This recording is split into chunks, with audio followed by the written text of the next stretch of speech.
اچھا میرے بھائیوں، ایک اور کرنٹ ایشو میں چاہ رہا ہوں ڈسکس کر لوں. اسی ویک کے اندر 3 اکتوبر 2023 کو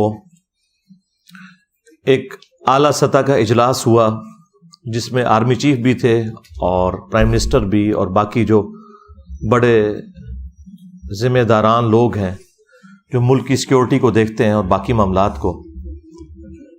اس کے بعد ایک اعلامیہ جاری ہوا جو پوسٹ کی شکل میں ہم نے اس سے اگلے دن ہی اپنے آفیشیل یوٹیوب چینل میں ڈال دیا تھا پوسٹ کے طور پر. آپ کو پتہ ہے کہ پاکستانی قوم کی یادداشت تو بڑی کمزور ہے، خبریں سنتے بھی ہیں تو اوور لک ہو جاتی ہیں، لیکن میرے لیے وہ بہت بڑی خبر تھی.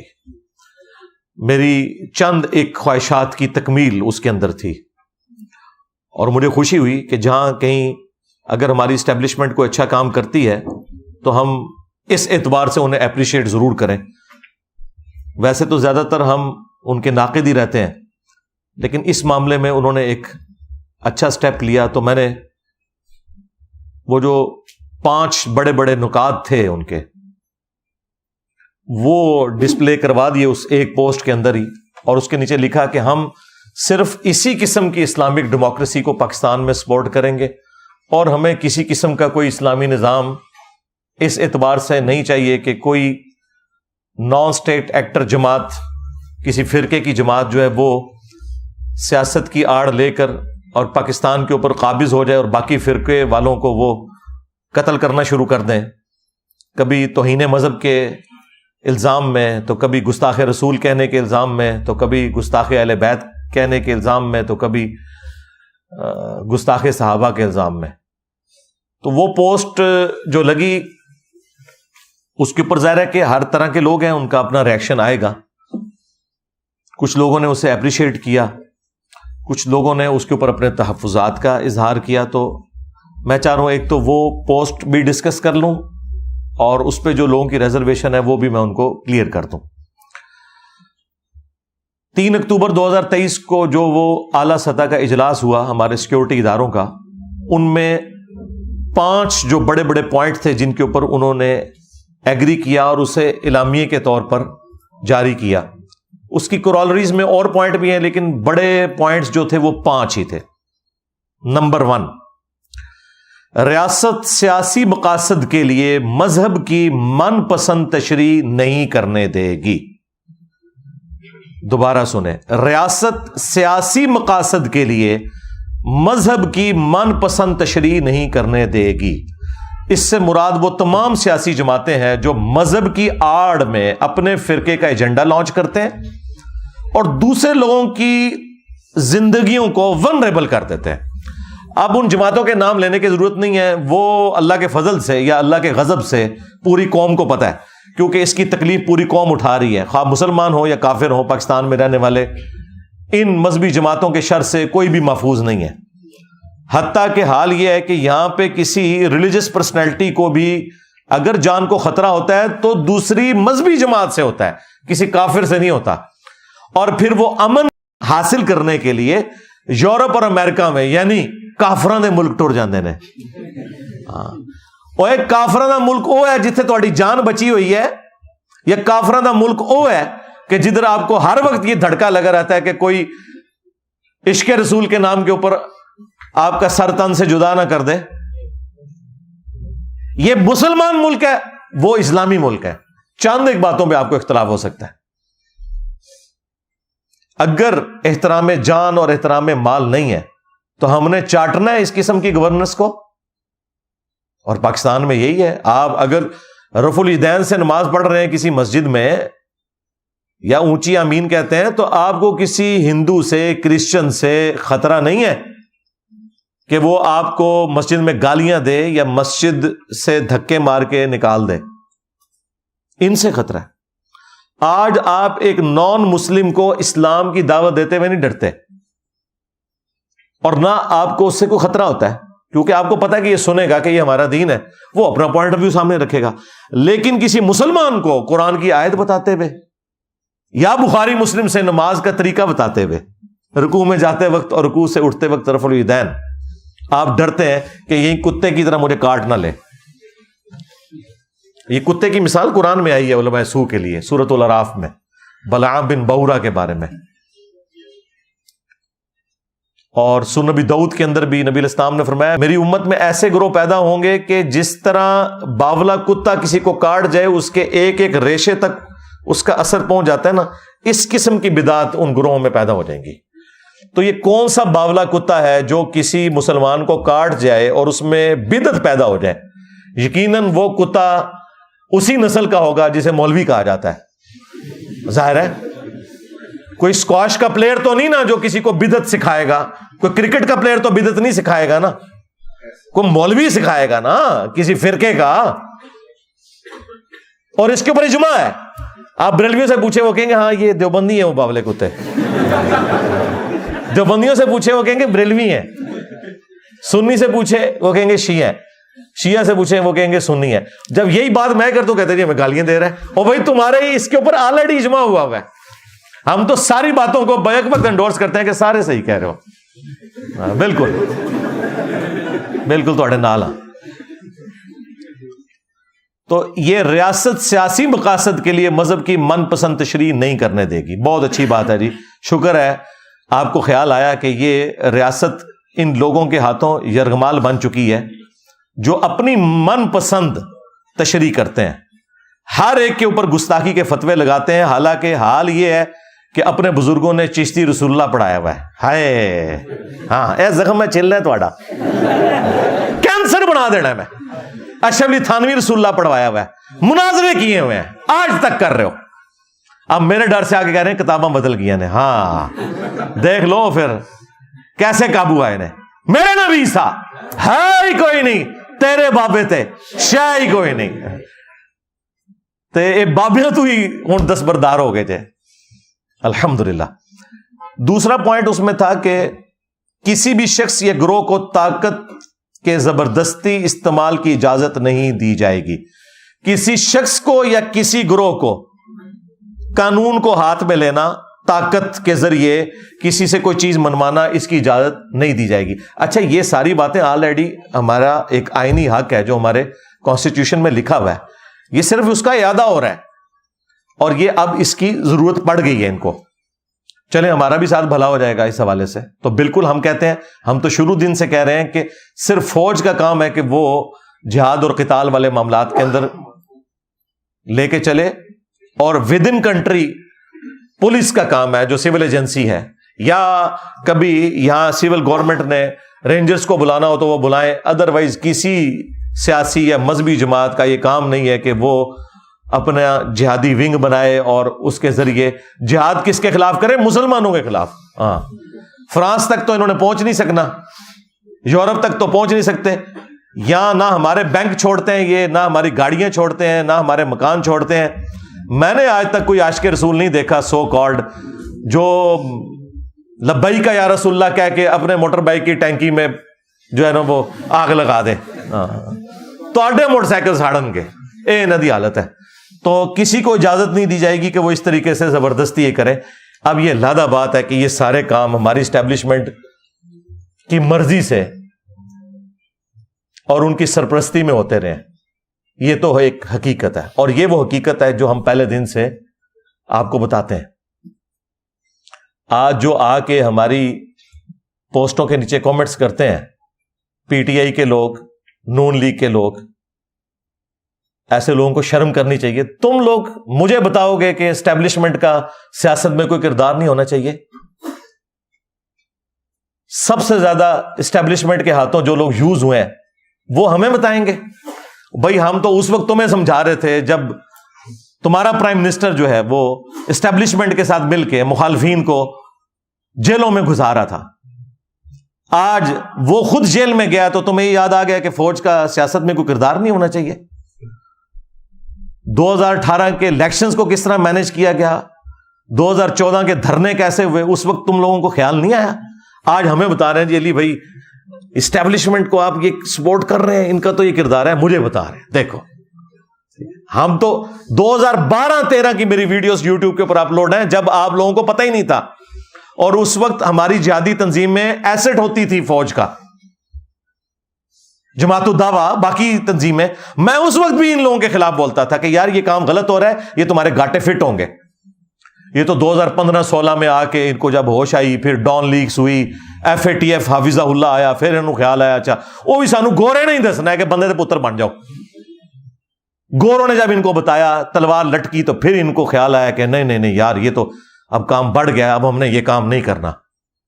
پھر ضرب عزم شروع ہوا، رد الفساد شروع ہوا، اور یہ کرتے کرتے اس لیے آپ دیکھیں جب یہ لوگ سیم پیج پہ تھے نا، چیئرمین PTI اور ان کی جماعت اور اسٹیبلشمنٹ، 2021 کے اندر جب ان سارے لوگوں کی گردنوں میں سریے تھے، اس وقت میرا انٹرویو ریکارڈ کیا تھا حقیقت TV والوں نے، اور اس وقت حقیقت TV خود ان کا ایک ماؤتھ پیس تھا، آپ سمجھ لیں اسٹیبلشمنٹ کا. تو میں نے ان کو انٹرویو میں یہ بات کی تھی کہ میرے انٹرویو میں آپ نے کٹنگ نہیں کرنی، میں جو کچھ بولوں گا اس کا وزن خود اٹھاؤں گا، کیونکہ میں اسٹیبلشمنٹ کے ٹکڑوں پہ کبھی نہیں پلا، نہ میں نے ان سے کبھی کوئی چندہ لیا ہے کہ مجھے کسی کا ڈر ہو اس حوالے سے. تو انہوں نے کہا جی بالکل، وہ میرے اسٹوڈنٹ تھے، انہوں نے ریگارڈ کیا. آپ میرا وہ انٹرویو بھی نکال کے دیکھیں، اس وقت بھی میں نے یہ بات کی ہوئی ہے کہ اب ہماری پالیسی کچھ بہتر ہوئی ہے، لیکن ابھی بھی فوج کو سیاست سے الگ ہو جانا چاہیے، اور انہوں نے کٹنگ نہیں کی. یہ ساری چیزیں میں نے اس وقت بھی ہائی لائٹ کی تھی. اب تو خیر پوری قوم ہی کہہ رہی ہے نا، کیونکہ پیچھے ایک PTI بچ گئی تھی، اس کے ساتھ تو جو کچھ ہو گیا، وہ تو پیپلز پارٹی اور نون لیگ کو بھی اپنے بیانیے میں پیچھے چھوڑ گئی ہے اینٹی اسٹیبلشمنٹ میں. تو ان کو بھی سمجھ آ گئی، لیکن ان کو اس وقت سمجھ نہیں آتی تھی. لیکن پھر 9 مئی ہو گیا، 99 پہ سانپ کاٹ گیا. ہاں اتنی مشکل سے معاملات بیک فٹ پہ گئے تھے، 99 پہ سانپ کاٹ گیا. پھر اسٹیبلشمنٹ پورا مونسٹر بن کے سامنے آ گئی، اور اب وہ سیاسی جماعتیں بھی جو جماعتیں اینٹی اسٹیبلشمنٹ تھیں اب وہ بھی ترس کھا رہی ہیں، نہیں جی دیکھو جی PTI والوں نے زیادتی کر دی تو اب کیا کرے بیچاری فوج. اب بھی بیچاری کر کے خود PTI جو اس وقت مزے لے رہی تھی، اب وہ کہہ رہے ہیں جی ہمارا تو کوئی تعلق نہیں. تو یہ جو 10,000 بندہ اندر پکڑا ہوا ہے، یہ نون لیگ کا بندہ ہے. ہم لوگ نہیں ان کی شکلیں پہچانتے. یہ کون لوگ ہیں جو آگ لگا رہے تھے فوجی تنصیبات کے اوپر جا کے؟ مس میرج تو ہوا ہے. جب ان کو اس کی ہیٹ فیل ہوئی تو اب انہوں نے اعلان برات کر دیا، لیکن وہ معاملہ تو اب بگڑ گیا. اور دیکھ لیں جتنے مولوی یہ خان صاحب کو پھونک چڑھاتے تھے، ایک بندہ بھی ان کی حمایت میں سامنے نہیں آیا. میں نے 9 مئی کی رات کو لائیو سیشن کے اندر سیدھا آرمی چیف کو مخاطب کر کے کہا تھا کہ یہ جو کچھ زیادتی ہوئی ہے، یہ بچے ہیں، ان کو معاف کر دیں. اور اگر آپ کہتے ہیں ہم نے ان کو پکڑنا ہے تو ان کے ان بڑوں کو پکڑو جن کے اعلی کار بنے تھے. ان بچوں کا کیا قصور ہے؟ یہ تو بےچارے ملک کی محبت میں یوز ہوئے تھے، اور ان کو تم نے ڈی ٹریک کیا تو آج انہوں نے آگے تمہیں کاٹ لیا. اور اگر اپنے بڑوں کو نہیں پکڑ سکتے تو ان بچوں پہ رحم کہو یار چھوڑ دو ان کو. صرف میں نے جرت کی. کدھر کے طارق جمیل صاحب؟ ہاں امت کا رہنما ملا ہے اتنے عرصے بعد. اور بھائی چڑھتے سورج کو سلام ہوتا ہے. ٹروتھ لور جو ہے نا وہ نہیں دیکھتے کہ سورج چڑھ رہا ہے یا ڈوب رہا ہے، وہ حق کی آواز کو بلند کرتے ہیں. تو میں نے اسی وقت کیا، بار بار کیا، آج پھر کر رہا ہوں کہ اگر آپ اپنے بڑوں کو سزا نہیں دے سکتے چھوڑ دیں، باقیوں کو بھی معاف کر دیں. ٹھیک ہے؟ اگر آپ کہتے ہیں کہ نقصانات ہوئے ہیں، اس سے زیادہ نقصانات ہماری اسٹیبلشمنٹ کر چکی ہوئی ہے اپنی غلط پالیسیز کی وجہ سے. صرف مشرف نے جو پاکستان کو نقصان پہنچایا نا، امداد ہمیں 5 یا 6 ارب ڈالر ملی ہے، لیکن نقصان ہم 50 ارب ڈالر سے زیادہ کا اپنا کروا چکے ہیں. تو بس ٹھیک ہے یار، اگر تمہارے بڑوں نے اتنا نقصان کیا ہے، یہاں پہ عوام سے بھی کوئی تھوڑا بہت کوئی مس ہینڈل ہو گیا تو ٹھیک ہے یار، درگزر کرو. اور اگر اپنے بڑوں کو سزا نہیں دیتے، ان کو سزا دیتے ہو، تو ظاہر ہے پھر عوام میں کبھی بھی تمہارے لیے محبت کے جذبات پیدا نہیں ہوں گے. یہ تو ہم صرف سمجھا رہے ہیں، ہم نے کوئی پارٹی نہیں بنانی، جتھا نہیں بنانا، روڈ بلاک نہیں کرنی، صرف زبان سے کہنا ہے. مانیں گے ٹھیک ہے، نہیں مانیں گے تو اپنی مرضی. خان صاحب کو بھی ہم بہت سمجھاتے تھے کہ آپ یہ غلط طرف جا رہے ہیں، نہیں سمجھ آئی، اب ان کو سمجھ آ گئی ہے، لیکن اب فائدہ نہیں ہے. مجھے تو وہ اب چھوٹتے ہوئے نظر نہیں آ رہے. جس کیس میں ان کو ڈال رہے ہیں وہ سائفر کیس میں، تو وہ جسٹیفائی ہوں گے سزا دینے میں بھی، لے جائیں گے اس طرف. تو مجھے تو نہیں نظر آ رہا، لیکن اللہ کرے کو معاملات بہتری کی طرف جائیں. ہم تو صرف دعا ہی کر سکتے ہیں، سیدھی سی بات ہے. اچھا، اس میں 1-2 باتیں اور بھی کر دوں، باقی پھر 3 پوائنٹ میں کور کر کے سے کلوز کرتا ہوں ٹاپک کو. ایک تو یہ ہے کہ یہ بڑی چیز ہے انصاف کے لیے کہ آپ اپنے بڑوں کو بھی سزا دیں, اس کے بعد پولیٹیکل لیڈرز یا ان کے ماننے والوں کو سزا دیں. یہ پہلی میری ڈیمانڈ ہے. دوسری ڈیمانڈ میں جو اکثر کرتا رہا ہوں مختلف ویڈیوز میں, 14 اگست کے اوپر تو اکثر میں یہی بات کرتا ہوں کہ ہر کوئی خدا کے لیے اپنا کام کرے. یعنی یہ جو ہمیں ایک شوق چڑھا ہوا ہے عدلیہ کو کہ وہ آ کے پارلیمنٹ میں دخل دے, فوج جا کے عدلیہ میں دخل دے, اور عدلیہ جا کے جو ہے وہ فوج کے معاملات کو دیکھے, کبھی ان کو سپورٹ کرے, کبھی خلاف ڈسیزن دے دے. بھائی اپنے اپنے کام کرو, ہر بندہ اپنا کام کرے تو ملک آگے چلے گا. ادروائز دوسرے کے کام میں اگر آپ لچ فرائی کریں گے تو بھائی آپ اپنا کام بھی صحیح طریقے سے نہیں کر سکیں گے. اور اس کے لیے میں نے کہا تھا کہ ملک میں اگر آپ نے اسٹیبلٹی لانی ہے تو آپ ایک چارٹر لکھ لیں, چارٹر آف ڈیموکریسی. اس میں بھلے اسٹیبلشمنٹ بیٹھے, فوج بھی بیٹھے, عدلیہ بھی بیٹھے, پولیٹیکل لیڈرز بھی بیٹھے, ساری جماعتوں کے, اور یہ ڈیسائیڈ کر لیں کہ ہماری اکانومی کی لائن اب آندہ 25 سال کے لیے 5 دفعہ جو اسمبلیاں اپنا وقت پورا کریں گی, ہماری اکانومی کی لائن یہی رہے گی. کوئی سیاسی جماعت دوسری سیاسی جماعت کے اوپر اکنامک پالیسی کا بلیم نہ دے, سارے مل کے پالیسی بنائے کہ آج اگر پی آئی اے کو ہم نے پرائیویٹائز کرنا ہے تو کرنا ہے. یہ نہیں ہے کہ پی ٹی آئی جو ہے وہ بیچ میں اپنا لچ فرائی کر دے کہ نہیں نہیں یہ ہو زیادتی ہو رہی ہے, جب خود آئے تو پھر اور بات کرنا شروع کر دیں, نون لیگ کی حکومت آئے تو اور بات کرنا شروع کر دیں, اور جب اپوزیشن میں جائے تو اور بات کرنا شروع کر دیں, صرف پوائنٹ سکورنگ. یہ کام نہ ہو, ایک ڈیسیژن ہو, سارے اسے فالو کریں. اور اسی میں چارٹر آف اکانومی لکھا جائے اور چارٹر آف ڈیموکریسی, یہ 2 چارٹر لکھ لیے جائیں کہ ایک دوسرے کی حکومتوں کو نہیں الٹیں گے, اور اکانومی کے پوائنٹ آف ویو سے ایک آپ لائن لیں گے, تاکہ یہ آندہ سے یہ معاملات اس طریقے سے نہ بگڑیں. 5 دفعہ اسمبلیاں پوری شرافت کے ساتھ اپنا وقت پورا کریں.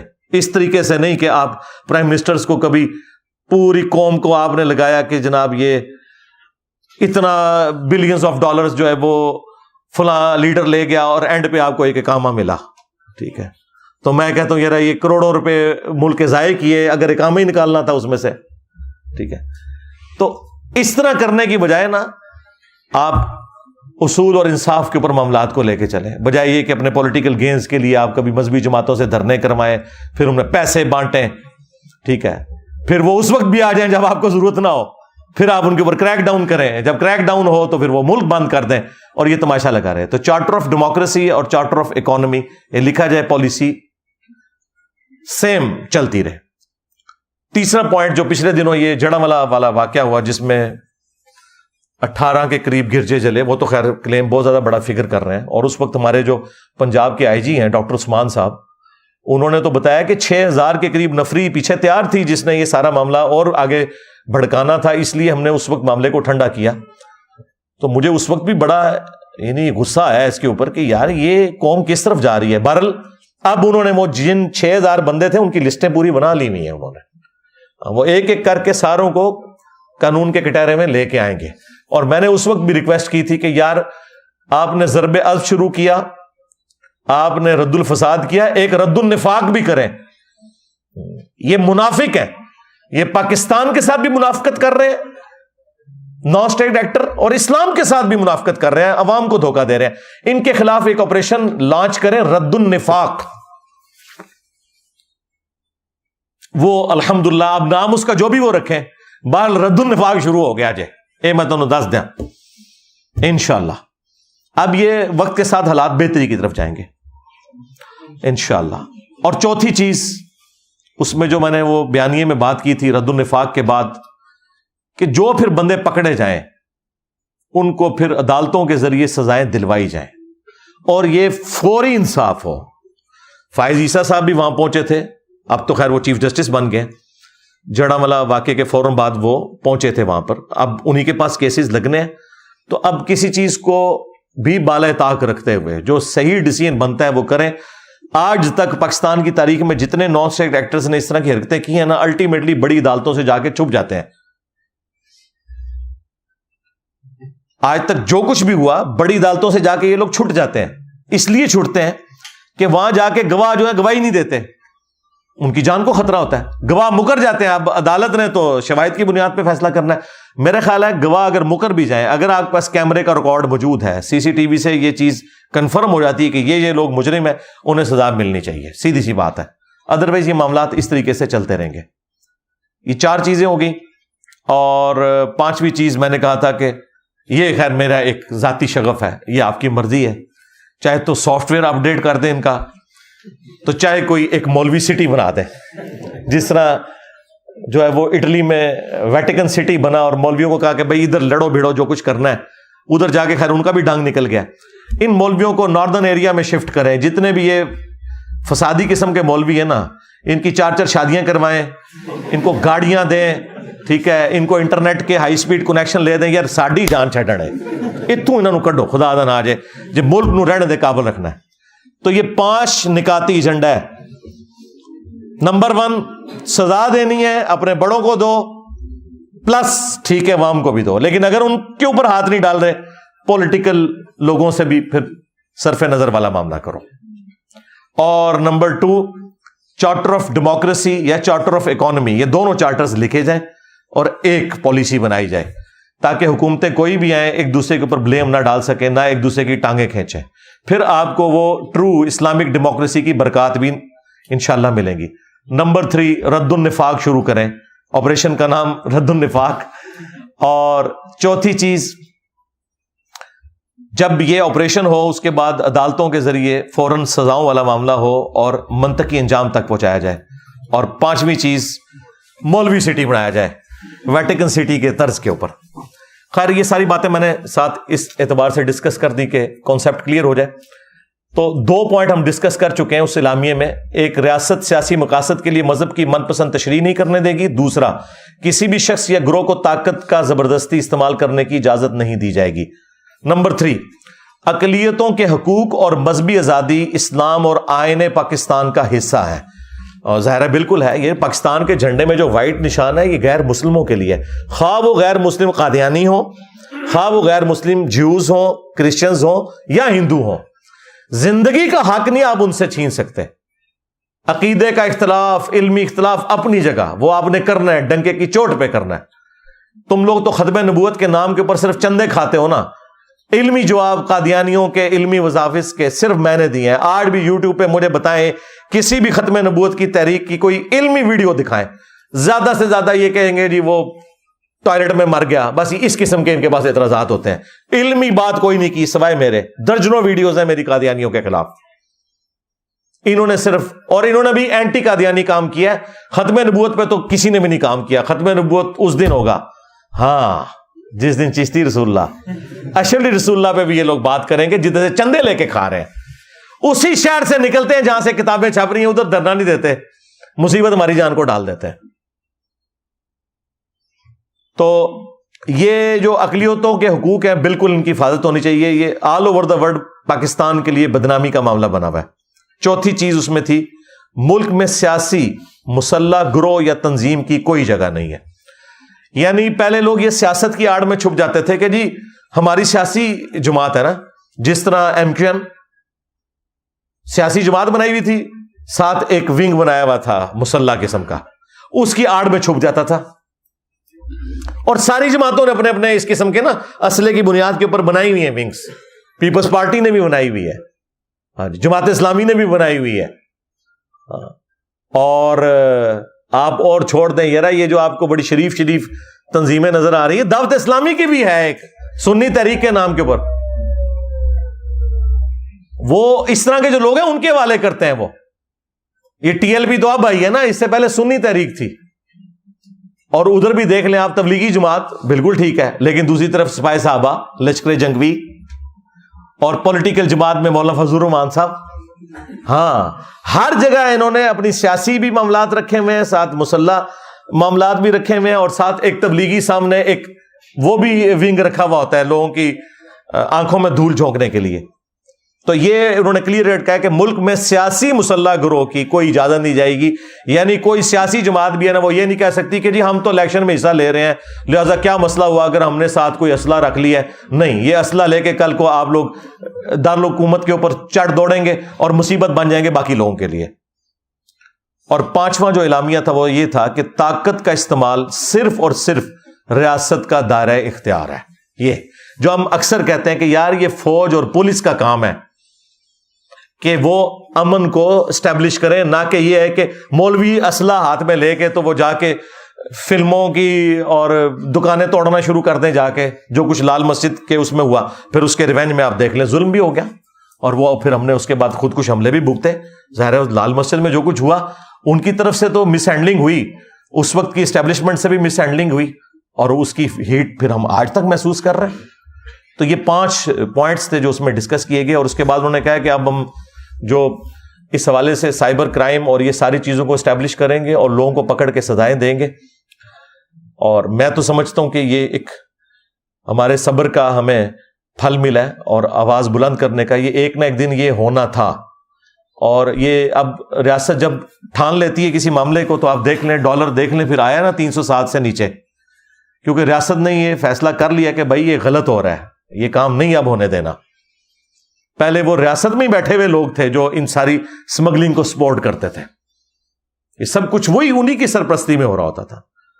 تو میں تو دعا کرتا ہوں کہ یہ معاملات آگے چلیں، اور آخر میں ریکویسٹ یہ ہے کہ یار الیکشن کراؤ، اور اس معاملے کو انٹرم گورنمنٹ کی بجائے جو عوام کی منتخب حکومت جو بھی آئے اس کے سپرد کریں، تاکہ ایک لانگ ٹرم پالیسی بنے اور معاملات جو ہیں وہ بہتری کی طرف جائیں. ہم اپنے بڑوں کو وقتاً فوقتاً یہ چیزیں ہائی لائٹ کرتے رہتے ہیں تاکہ قیامت کے دن ہماری اس اعتبار سے کوئی پکڑ نہ ہو کہ ہم نے کوئی سچائی کے حوالے سے بزدلی کا مظاہرہ کیا ہے یا کسی کو ہائی لائٹ نہیں کی. اور بڑوں کے لیے تو میں اکثر وہ حدیث بیان کرتا ہوں کہ بخاری اور مسلم دونوں میں حدیث ہے کہ سب سے برا اگر کوئی گڈریا ہے تو وہ ہے جو کسی جگہ کا حکمران ہے. جس طرح گڈریا بھیڑ بکریوں کی حفاظت کرتا ہے نا، اس طرح حکمران عوام الناس کے اوپر ایک اللہ تعالی کی طرف سے مقرر کیا گیا ہے. اگر اس نے انصاف نہ کیا تو جنت کی خوشبو بھی نہیں پائے گا. یہ حدیث بخاری مسلم میں ہے کہ حکمران نے اگر انصاف نہ کیا تو جنت کی خوشبو بھی نہیں پائے گا. یہاں تو لوگوں کو شیروانی پہننے کا، بیج لگانے کا بڑا شوق ہوتا ہے، لیکن ان کو پتہ نہیں ہے کہ یہ سیدھا سیدھا جہنم کما رہے ہیں اگر انہوں نے اس پوسٹ کے ساتھ حق نہیں ادا کیا. قیامت کے دن ان لوگوں نے کہنا ہے کہ ہم گمنامی کی موت کسی فٹ پاتھ پہ مر جاتے نا وہ بہتر تھا، ہم آرمی چیف نہ بنتے، ہم پرائم منسٹر نہ بنتے، ہم چیف جسٹس نہ بنتے اگر انہوں نے انصاف نہ کیا. تو انہوں نے آخرت میں کہنا ہے کہ یا اللہ ہمیں تو کسی فٹ پاتھ پہ مار دیتا، ہماری لاش کو کوئی دفنانے والا نہ ہوتا، کم از کم آخرت کے عذاب سے تو بچ جاتے. لیکن دوسری طرف اگر آپ انصاف کرتے ہیں تو وہ بھی بخاری اور مسلم دونوں میں حدیث ہے کہ 7 قسم کے لوگ ہیں جنہیں اللہ کے عرش کا سایہ نصیب ہوگا. ان میں سے پہلا شخص وہ ہے جو عادل حکمران ہے. پھر انعام بھی پھر اسی اعتبار سے ہے. ایک اور حدیث ہے بخاری اور مسلم میں، تم میں ہر ایک نگہبان ہے اور اس سے اس کی رعیت کے بارے میں پوچھا جائے گا.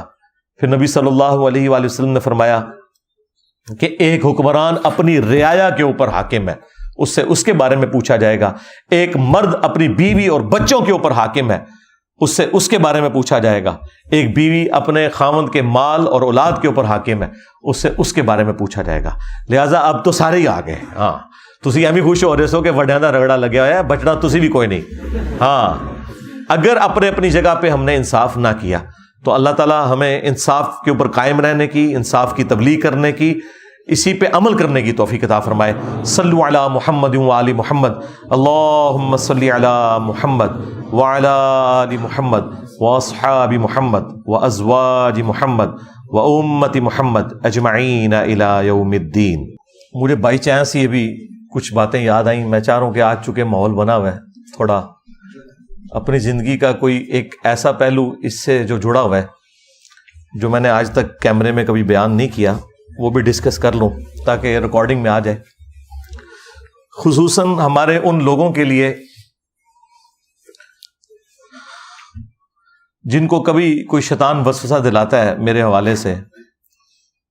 علماء کبھی کہتے ہیں یہود و نصارہ کا ایجنٹ ہے، اب انہوں نے کہنا شروع کر دیے جی یہ اسٹیبلشمنٹ کا ایجنٹ ہے، اتنی دلیری سے بولتا ہے، اس کو پکڑتا کیوں نہیں ہے. بھئی میرے ساتھ جو کچھ ہوا ہے پچھلے 10-12 سالوں میں وہ آپ کو تو میں نے نہیں بتایا ہوا، تو آپ کسی گمان میں نہ رہیں کہ میری زندگی کوئی اتنی آسانی سے گزر رہی ہے. لیکن یہ بات حقیقت ہے کہ میں کبھی بھی اسٹیبلشمنٹ کا اعلی کار نہیں بنا. اس کی وجہ سے مجھے اتنی تکلیفیں نہیں اٹھانی پڑیں جو اسٹیبلشمنٹ کے پالتو لوگوں کو اٹھانی پڑتی ہیں. یہ آپ کو جتنے صحافی یا پولیٹیکل ونگ کے لوگ نظر آ رہے ہیں یہ سارے کے سارے اسٹیبلشمنٹ کے بینیفیشری ہیں، ان کی تنخواہوں پہ رہے ہیں. اب تنخواہیں تو ان سے کھاتے رہے، جب ان کی ناراضگی ہوئی، وفاداری کسی اور کے ساتھ انہوں نے نبھانی شروع کی تو ان کو غصہ آیا تو ظاہر ہے وہ پکڑ کے انہیں نامعلوم افراد میں ہی داخل کریں گے. قانوناً غلط کر رہے ہیں، لیکن میں آپ کو جو دنیاوی طور پہ جسٹیفیکیشن ہے وہ بتا رہا ہوں. قانوناً تو میں کسی بھی ایکسٹرا جوڈیشل ایکٹیویٹی کے حق میں کبھی بھی نہیں رہا، خواہ وہ کوئی ریاستی ادارہ کرے یا کوئی مذہبی جماعت کرے یا کوئی بھی کرے. قانون اور آئین کی حکمرانی ہونی چاہیے. لیکن میرے ساتھ الحمدللہ شروع سے ایک غیرت والا ایلیمنٹ اٹیچ رہا کہ میں نے کبھی بھی کسی کے اعلی کار بننے سے ہمیشہ انکار کیا، نہ کسی پولیٹیکل جماعت کا ساتھ دیا، نہ کسی ریاستی ادارے کا. البتہ اگر میری کوئی بات کسی پولیٹیکل لیڈر کے حق میں گئی تو وہ اس وجہ سے نہیں کہ مجھے اس سے کوئی عقیدت تھی، اس کے پیچھے ریزن یہ ہے کہ میں سچائی کے لیے کھڑا ہوا کہ یار یہ اس وقت اس کے ساتھ یہ زیادتی ہے. جس طرح خان صاحب کے دور میں آپ کو پتہ ہے جب کبھی ان کے اوپر مذہبی کارڈ یوز ہوا تو میں نے ان کے حق میں آواز بلند کی، تو اس کی وجہ سے بعض لوگوں نے سمجھا کہ یہ کوئی پی ٹی آئی کے پے رول کے اوپر ہے. اور جب خان صاحب نکالے گئے اس وقت میں نے کچھ نصیحتیں کی تو اس وقت انہوں نے سمجھا شاید یہ کوئی اسٹیبلشمنٹ کا بندہ ہے، حالانکہ ایسا نہیں تھا. مجھے کبھی بھی اسٹیبلشمنٹ کے ساتھ دلی عقیدت اس لیول کی ہو نہیں سکتی کیونکہ میں خود ان کے متاثرین میں سے ہوں. لیکن فوج ایز اے ادارہ یا ان کی جو قربانیاں ہیں پاکستان کے لیے وہ اپنی جگہ مسلمہ ہے. وہ آپ لوگوں نے تو صرف سنی ہے، میں نے تو اپنی آنکھوں سے دیکھی ہیں. اور میں یہ سمجھتا ہوں کہ اوپر کے چند ایک لوگ جو اپنی پولیٹیکل گینز کی وجہ سے اپنے زوم میں پاکستان کی بہتری کی خاطر یہ جو تجربے کرتے رہتے ہیں مختلف اوقات میں، کبھی ضیاء الحق کی شکل میں، کبھی مشرف کی شکل میں، کبھی باجوہ صاحب کی شکل میں تو ہمیشہ ان تجربوں کے خلاف رہا ہوں. اور اس کی وجہ سے مجھے مختلف اوقات میں مختلف تکلیفیں بھی اٹھانی پڑی. لیکن جو فوج کا وہ والا ایلیمنٹ ہے وہ آپ کی نظر میں بھی ہونا چاہیے کہ پاکستان میں اگر کوئی آرگنائز ادارہ ہے نا تو صرف فوج ہے. پاکستان کی یونٹی کی علامت ہے تو وہ فوج ہے، اس وجہ سے کہ کراچی سے لے کر کے پی کے اینڈ تک اور ادھر سے آپ مشرقی بارڈر سے لے کر مغربی بارڈر تک ایک ہی ادارہ ایسا ہے کہ جس میں سماوتات کا سسٹم ہے. پولیٹیکل جماعتیں تو ٹوٹی ہوئی ہیں، ایک جگہ ایک جماعت کا ہولڈ ہے، دوسری جگہ دوسری جماعت کا ہولڈ ہے. ہاں کبھی وہ جماعت تھی پیپلز پارٹی، بھٹو صاحب کا ایک پورے کا پورا ایک سارا معاملہ تھا پورے ملک کے اندر، لیکن اب ایسا نہیں ہے. تو یونٹی اس ادارے کی وجہ سے ہے. سماوتات کا جو سسٹم ہے ہمارا، سی پیک کا معاملہ ہو یا باقی معاملات، ظاہر ہے وہ فوج ہی دیکھ رہی ہوتی ہے. پریکٹیکلی جانے بھی وہی دے رہے ہوتے ہیں، پولیس دے رہی ہوتی ہے، عوام الناس بھی دے رہی ہوتی ہے، لیکن فرنٹ محاذ کے اوپر ظاہر ہے فوج ہی لڑ رہی ہوتی ہے. مجھے اس وقت زیادہ احساس ہوا جب میں نے اپنی جاب کے دوران، میں یعنی 2002 میں نے ایک سینسٹیو آرگنائزیشن کے اندر جاب اپنی سٹارٹ کی، نیس کام کے اندر. اس کے اندر ایک این ڈی سی ادارہ تھا، ڈاکٹر سمر مبارک مان صاحب اوور آل ہمارے چیئرمین تھے. ان کے ساتھ بھی مجھے 1 to 1 کئی دفعہ گفتگو کرنے کا، میٹنگز اٹینڈ کرنے کا اتفاق ہوا. اور میٹنگز میں اکثر بریفنگ میں ہی دیا کرتا تھا اپنی اسپیکنگ پاور کی وجہ سے. تو میں نے کافی چیزیں یعنی آبزرو کی وہاں پہ. اپنے اداروں کے اعتبار سے تو خیر ہمارے اٹامی انرجی کے جتنے بھی ادارے ہیں عام لوگ تو ان کے بارے میں اچھا گمان رکھتے ہیں اور کسی حد تک درست بھی ہے، لیکن اتنے بھی کوئی دودھ کے دھلے ہوئے نہیں ہے. یہاں پہ بھی ظاہر ہے جو ایک حرام خوری والا معاملہ ہے وہ یہاں پہ بھی موجود ہے، اس بڑے لیول پہ نہیں لیکن چھوٹے لیول پہ تو ہے. لیکن اوور آل لوگ کمیٹڈ ہیں، اس میں کوئی شک نہیں. میں نے ڈاکٹر سمر مبارک صاحب کے ساتھ یعنی جو وقت گزارا، میں نے جو سب سے بڑی چیز دیکھی، میں نے انہیں کبھی بھی نہیں پایا کہ وہ یعنی اقامت سے پہلے مسجد میں پہلی صف میں نہ ہو، خواہ وہ فجر کی نماز ہو، گرمیوں کی فجر کی نماز میں بھی وہ بندہ آدھا گھنٹہ پہلے مسجد میں پہلی صف میں بیٹھا ہوتا تھا۔ اس کے بعد پھر عرفان برنی صاحب بنے اور باقی لوگ جتنے ہمارے، ماشاءاللہ مجھے کافی کلوزلی ان لوگوں کو دیکھنے کا موقع ملا۔ وہیں پر مجھے جو چیز آبزرو ہوئی، جو میں کبھی بھی باہر رہ کے نہیں کر سکتا تھا، وہ فوج کا وہ پہلو ہے جو آپ لوگوں کی نظروں سے اوجھل ہے، اور وہ یہ ہے کہ پاکستان کی جتنی بھی یہ سینسٹیو آرگنائزیشن یا ان کی سائٹس ہیں جو پہاڑوں میں بنی ہوئی ہیں، پاکستان کے جو میزائل پروگرام کی سٹوریج، باقی ساری چیزیں ایس پی ڈی کے through, A S F C کے تھرو، یہ ساری سیکیورٹی فوج دیکھتی ہے ہماری ساری سائٹس کی، اور وہ سائٹس کلومیٹرز پہ پہاڑوں میں پھیلی ہوئی ہیں، اور وہ پہاڑ وہ ہیں کہ جہاں پہ صدیوں سے کبھی کوئی آبادی بھی نہیں تھی، اب وہاں سائٹس بنی سیکیورٹی کی وجہ سے۔ اب ظاہر ہے کہ وہ سائٹس تو بن گئی ہیں، لیکن وہ تو اماج گاہ ہیں سانپوں کی، خنزیر وہاں پہ عام پھرتے ہیں، اور اس کے علاوہ بھی کئی ایک موذی قسم کے جانور۔ سائٹس تو اب بن گئی ہیں، ظاہر ہے وہ شام کے وقت وہ ساری چیزیں وہاں جمع بھی ہو جاتی ہیں۔ کئی بار ایسا ہوا کہ ہمارے ڈرائیورز یا سیکیورٹی گارڈز کے کمروں سے سانپ بھی نکل آتے تھے، ظاہر ہے پہاڑوں کے اندر ہے، اب کتنی آپ صفائی کر سکتے ہیں، اتنا کچھ مینج کریں۔ تو مجھے وہاں جا کے احساس ہوا، ورنہ میں یعنی کوئی، چونکہ بڑوں کی پکچر میرے سامنے تھی نا، میں تو شروع سے ایک ڈیموکریٹک قسم کا بندہ ہوں، تو مجھے پالیٹکس میں جو فوج کا کردار ہے نا، یہ کبھی بھی اچھا نہیں لگا۔ اور بچپن میں ہم بھی یعنی اسی قسم کے جذباتی پاکستانی تھے، ہمیں سمجھ ہی کوئی نہیں تھی۔ جب 1988 میں بے نظیر آئی اور ان لوگوں نے IJI بنوائی، اور ہم لوگ بھی وہ جتنے وہ گندے قسم کے نعرے ہوتے تھے اسکول لیول پہ ہم بھی لگایا کرتے تھے، ہم سمجھتے تھے کہ مسلم لیگ کو یا یہ اسلامی جمہوری اتحاد کو سپورٹ کرنا یہ اسلام کی سپورٹ ہے، اور یہ جو ہے پتہ نہیں کوئی کافر ہے بے نظیر جو ہم پہ مسلط ہو گئی ہے۔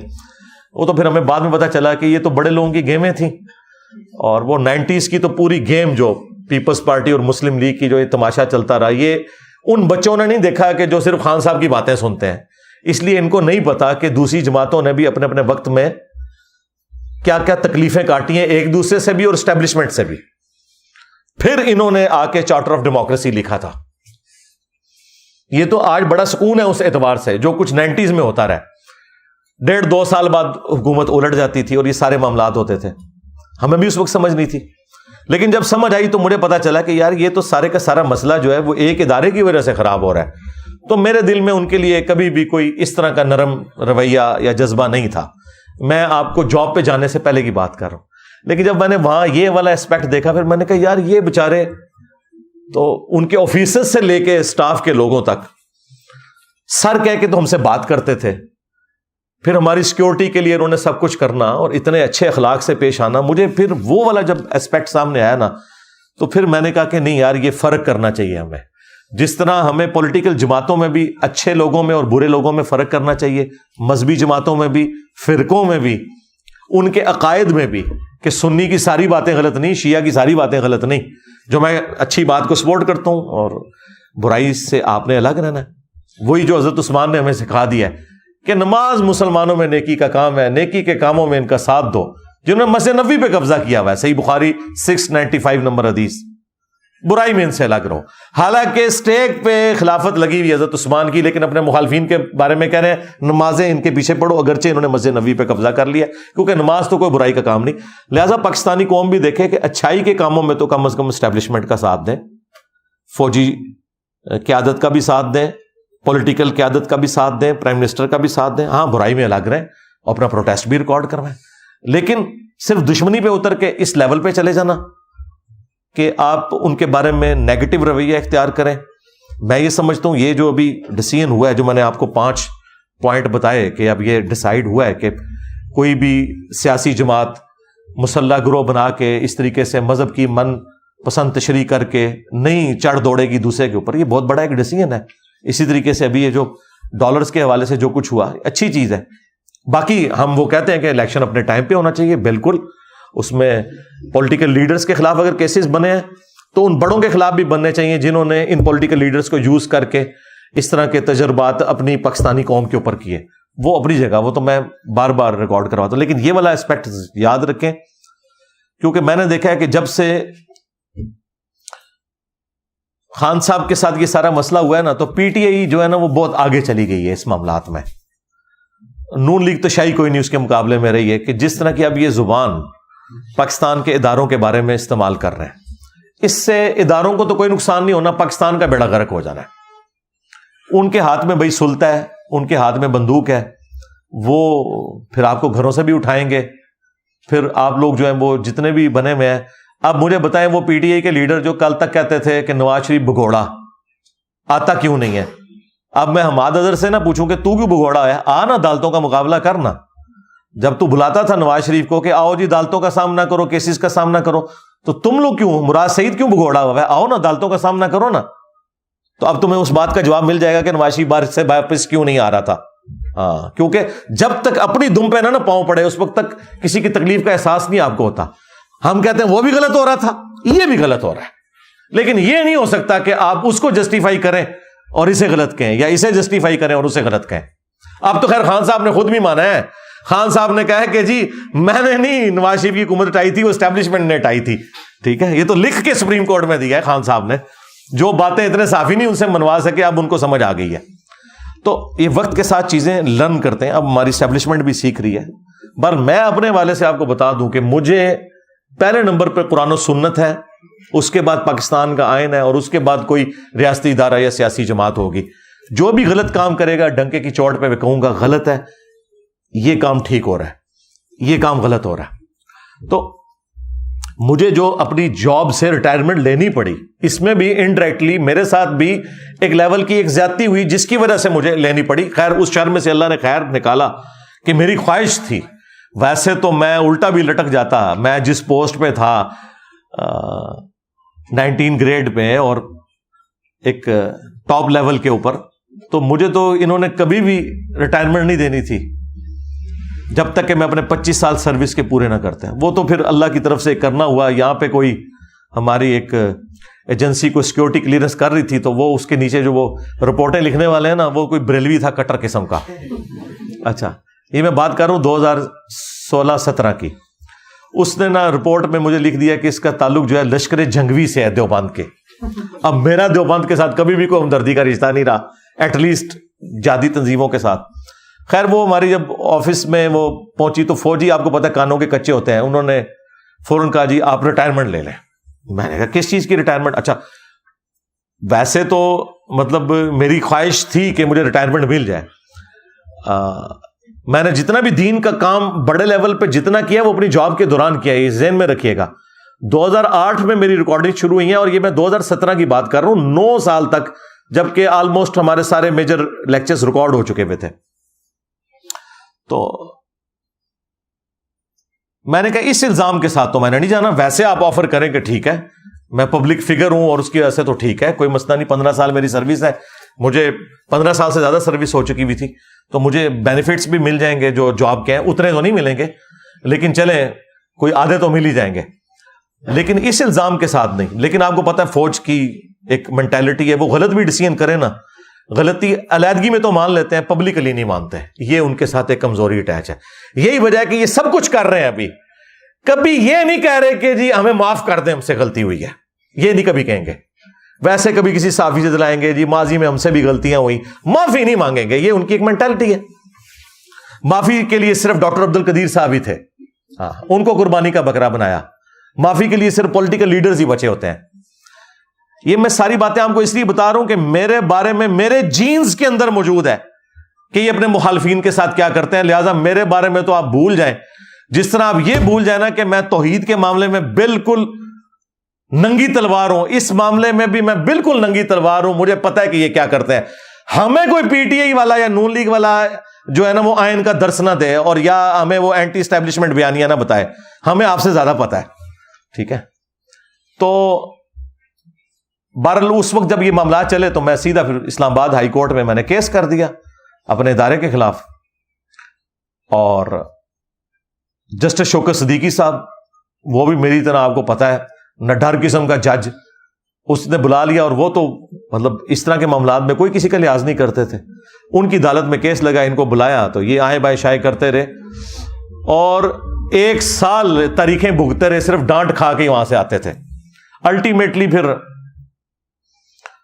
آخری دفعہ تو انہوں نے بڑے سخت الفاظ میں نے کہا کہ بھائی میں اب اس کو پھر ون سائیڈڈ ڈیسائیڈ کر دوں گا اگر آپ لوگوں نے یہ سارے معاملات اس طریقے سے لے کے چلنے ہیں. وہ خیر ان دنوں پھر شوکت صدیقی صاحب کی وہ تقریر ہو گئی, وہ تو چلے گئے خیر کیس. پھر دوسری جسٹس اطہر من اللہ اس وقت ابھی چیف جسٹس نہیں بنے تھے اسلام آباد ہائی کورٹ کے, ان کی کورٹ میں لگ گیا, کیس وہاں پہ چلا گیا. بال وہ معاملات چلتے رہے. بس اس دوران پھر اللہ تعالیٰ نے کو میرے دل میں یہ بات ڈالی کہ یار ٹھیک ہے. مجھے پھر کچھ لوگوں نے اپروچ کیا کہ سر اب آپ کا جو لیول ہے, آپ اس ادارے میں کیا کرنا ہے, آپ نے آ کے یہاں تو سارے آپ کے اسٹوڈنٹ بیٹھے ہوئے ہیں, تو بس اب آپ یہ کام کریں. تو مجھے بات کلک کر گئی. میں نے کہا ٹھیک ہے یار. پھر میں نے اس معاملے کو اوور لک کر کے 2020 کے اینڈ پہ جا کے میں نے وہ پھر اپنے ساری ریٹائرمنٹ والا معاملہ بھی کیا, اور سارے وہ پرانے جو میرے ایریئرز رہتے تھے وہ ریسیو کیے, اور آفیشیلی میں نے سگنیچر کر دیے. اس دوران خیر میں نے اپیل کے لیے جو ہے نا وہ اپلائی کیا تھا. جب میری ان کے ساتھ میٹنگ بھی, تو اس وقت بھی میں نے ان کو کہا کہ یار یہ اس طریقے سے آپ نے کوئی الزام لگانا, صحیح الزام لگائیں, لیکن غلط الزام کے ذریعے یہ نہ کریں. میں نے اس لیے سے کیا تھا. بہرحال یہ میں بتانے کا مقصد یہ ہے کہ میں خود اس فیز سے گزرا ہوا ہوں. ٹھیک ہے, وہ تو اللہ تعالیٰ نے ہر شر میں سے کوئی خیر نکالنی ہوتی ہے. میرے لیے جو اللہ تعالیٰ نے یہ پوسٹ رکھی ہوئی ہے, وہ ڈاکٹر ذاکر نائک کی بات وہ کہتے ہیں کہ میری والدہ کہا کرتی تھی کہ میں ہزاروں اپنے ڈاکٹر ذاکر نائک قربان کر سکتی ہوں اگر ایک احمد دیداد ہمیں ڈاکٹر ذاکر نائک کی شکل میں اور مل جائے. تو ڈاکٹرز تو بہت ہوں گے, لیکن ڈاکٹر ذاکر نائک تو ڈاکٹر ذاکر نائک ہے. کنگ ایڈورڈ میڈیکل کالج نے کئی MBBS ڈاکٹرز پروڈیوس کیے ہیں, لیکن ڈاکٹر اسرار تو پھر ڈاکٹر اسرار ہے. ٹھیک ہے, تو اس لیے میں نے جب دیکھا میں نے کہا یار میکینیکل انجینئر دنیا میں اور بھی کہیں ہیں, ٹامی انرجی میں ہائر پوسٹ میں ہے, لیکن یہ اس وقت جو اللہ تعالیٰ نے یہ اس کام کے لیے مجھے چن لیا, اور ظاہر ہے کہ اللہ تعالیٰ ہی کسی کے دل میں بات ڈالتا ہے, اس کو صلاحیتیں دیتا ہے غیر معمولی حالات و واقعات میں. تو میں نے پھر اس کام کو پورے پیشن کے ساتھ الحمدللہ لے کے چلوں. اور آپ دیکھ لیں 2017 میں ہمارے 1 لاکھ سبسکرائبرز تھے پورے 10 سالوں کے اندر, اور پھر چند سالوں کے اندر اب آپ دیکھ لیں سبسکرائبرز کو تو خیر سیکنڈری حیثیت حاصل ہے, اگرچہ وہ 2.5 ملین سے زیادہ ہے, لیکن اصل چیز ویورشپ ہے. آج آپ دنیا میں ریلیجن پہ بات کریں تو آپ کو پتہ چل جائے گا کہ وہ فرقے جن کی تعداد کروڑوں میں ہے, وہ مولوی جن کے پیچھے کروڑوں اس فرقے کے لوگ کھڑے ہیں, ان کو کتنی دنیا سنتی ہے دین کے لیے, اور ہمارے پلیٹ فارم کو کتنی دنیا سنتی ہے دین کے لیے, یہ آپ کے سامنے ہے. دیکھیں تبلیغی جماعت نے یا دعوت اسلامی نے اگر ترقی کی ہے نا, تو ایک فرقے سے انہوں نے جنم لیا ہے جن کے کروڑوں ماننے والے تھے, اور میں سارے نو پوڑ کے رہا دیتا ہے. دیکھیں نا یہ ہونا کہ یعنی ایک بندہ بریلویت سے اٹھے تو ظاہر ہے کروڑوں بریلوی موجود ہیں, چند اس کے ساتھ لگ جائیں گے, اور پھر سارے محاذوں پہ بیک وقت جنگ لڑ کے, اور پھر اللہ تعالیٰ کی یہ نصرت کہ سچائی کی طاقت ہے کہ باقی لوگ تو اپنے فرقوں کی دعوت کو لے کے چلے, جہاں کروڑوں لوگ ساتھ موجود تھے وہ سارے فیل ہو گئے, اور جو سارے فرقوں سے ٹکر لے کر کھڑا ہوا اللہ اور اس کے محبوب علیہ السلام کی فیور کے اندر, جس کے ساتھ کوئی بھی نہیں تھا, اور اللہ تعالیٰ نے اس کی آواز کو اس طرح پوری دنیا میں پہنچایا, پورا پیراڈائم شفٹ ہو گیا. لوگ اکثر کہتے ہیں انجینئر صاحب کو اسٹوڈنٹ تیار کریں اپنے بعد, میں نے کہا اپنے بعد کیا, اپنے بعد کا بھی کام میں نے اپنی زندگی میں اللہ نے مجھ سے لے لیا.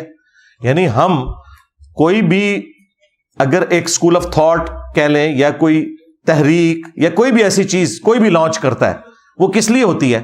تاکہ ریفارم کی جائے.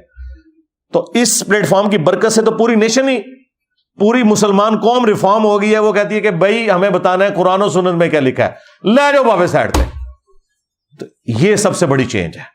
اگر کوئی مجھے ایک لائن میں پوچھے نا چینج کیا ہے, اب لوگ کہتے ہیں 10 لکھیا کتھے ہی, ہاں کتنے لکھے ہے, بس یہ بات جب بھی کوئی بریلوی دیوبندی اہل حدیث شیعہ اپنے مولوی سے پوچھے 10 کتنے لکھے ہے, تو یہ چینج ہے. اس سے بڑی اور چینج کیا چاہیے؟ اس طرح کی چینج تو پہلے کبھی نہیں آئی تھی. تو یہ وہ ریفارم ہونا ہے. الحمدللہ اللہ کا شکر ہے کہ ہم نے اس معاملے کو بڑی ایمانداری کے ساتھ لے کے چلے ہیں. لہٰذا میرے بارے میں کبھی بھی کسی نے وہم نہیں کھانا کہ میں کبھی اسٹیبلشمنٹ کا اعلی کار بنوں یا بنا رہا, یا کبھی ناٹ ایٹ آل, نیور, کبھی بھی نہیں. میں بالکل سچائی کے لیے ہمیشہ کھڑا ہوتا ہوں, آندہ بھی کھڑا ہوں گا. آپ دیکھیں لوگ تو رالیں لوگوں کی ٹپک رہی ہوتی ہیں. یہ جو خان صاحب کے دور کے اندر اس وقت کی جو اسٹیبلشمنٹ نے جو پلان کیا ہوا تھا نا, اس پلان میں مجھے بھی انہوں نے یوز کرنے کی کوشش کی. میرے پاس بندے بھیجے کہ آپ کو وزارت مذہبی امور دیں گے, آپ کی لائف کو تھریٹ ہے, آپ وہاں شفٹ ہو جائیں. میں نے کہا بھائی میں آپ کو اسسٹ ضرور کروں گا, میں سسٹم کا حصہ نہیں بن سکتا, کسی مولوی کو ہی ڈھونڈیں. ہاں میں آپ کو پورا کورس بنا کے دے سکتا ہوں کہ اس طریقے سے معاملات کو لے کے چلنا ہے, لیکن اگر آپ یہ کہیں نہیں. پھر انہوں نے پھر مختلف پارٹیاں میرے پاس بھیجیں کہ جی وہ جی یہ آپ طارق جمیل صاحب, جواد نقوی صاحب, کچھ علماء کی لسٹ دی, ان کو آپ اکٹھا کریں, ہم تمام ٹی وی چینلز پہ آپ کے پروگرام کراتے ہیں اور ہم اس طریقے سے اس معاملے کو لے کے چلتے ہیں, مولویوں کو سائڈ پہ کریں. میں نے کہا جو ایک دفعہ ان کے ہاتھوں یوز ہو گیا تو کل کو یہ اپنے مرضی کا دین بھی بیان کروائیں گے. میں نے کہا بھائی ہماری معذرت قبول کریں, البتہ آپ دین کی ہیلپ کے طور پہ ہم سے جب بھی کوئی چیز پوچھیں گے وہ ہم ضرور بتائیں گے, آپ کے لیے ہم کام نہیں بھائی کر سکتے, سیدھی سی بات ہے.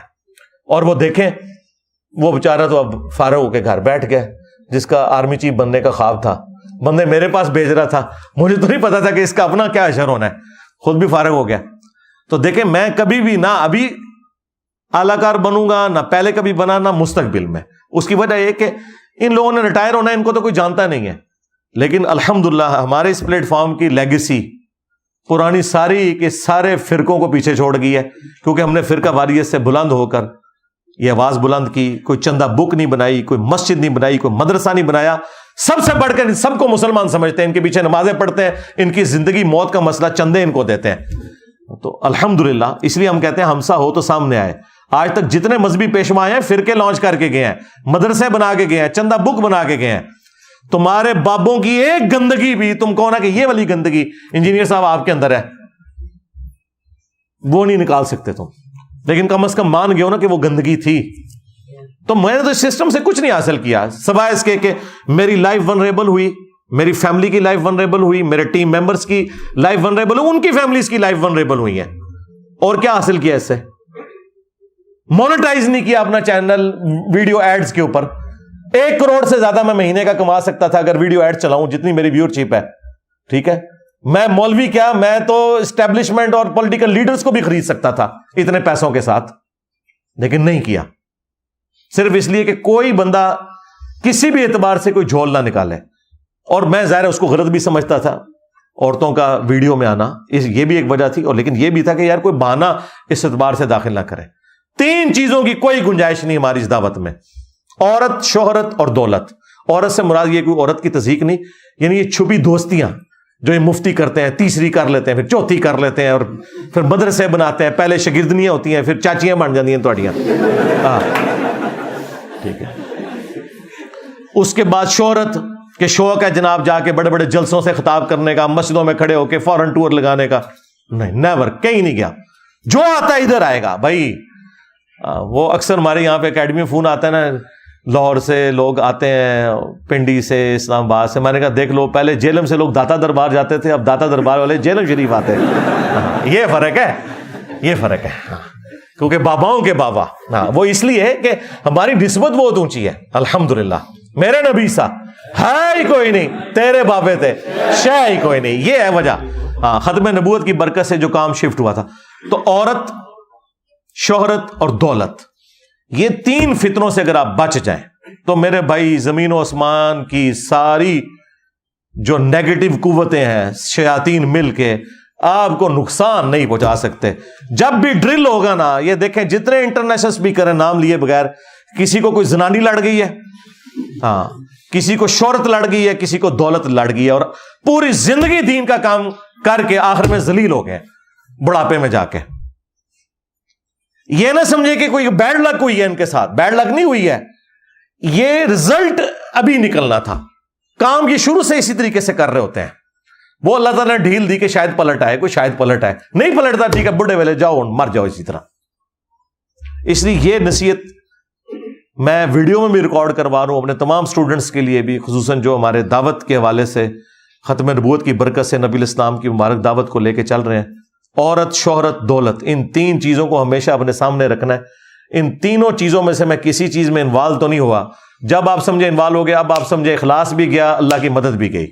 ورنہ مجھے بتائیں ایک بندہ اتنی دلیری کے ساتھ سارے فرقوں کو, ان کے بابوں کو پون کے رکھ دوے اور سارے فیل ہو جائیں, اپنی سارے چندہ بکس کے ساتھ، مدارس کے ساتھ، سارے مولوی مل کے دیکھ لیں آج پوری دنیا میں وہ انجینئر دا فتنہ آ گیا جی، وہ انجینئر دا کچھ کرو جی، انجینئر کر دو جی.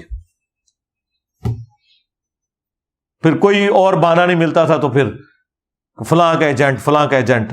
اور اب تو یہ ساری گالیاں اتنی گھس پٹ گئی ہیں کہ اب مجھے خود بھی ہنسی آتی ہے. کبھی کوئی قادیانی کہہ دے یا یہ کہتے، میں کہتا ہوں یار یہ تو کوئی نوی شاید لب کے لے آؤ.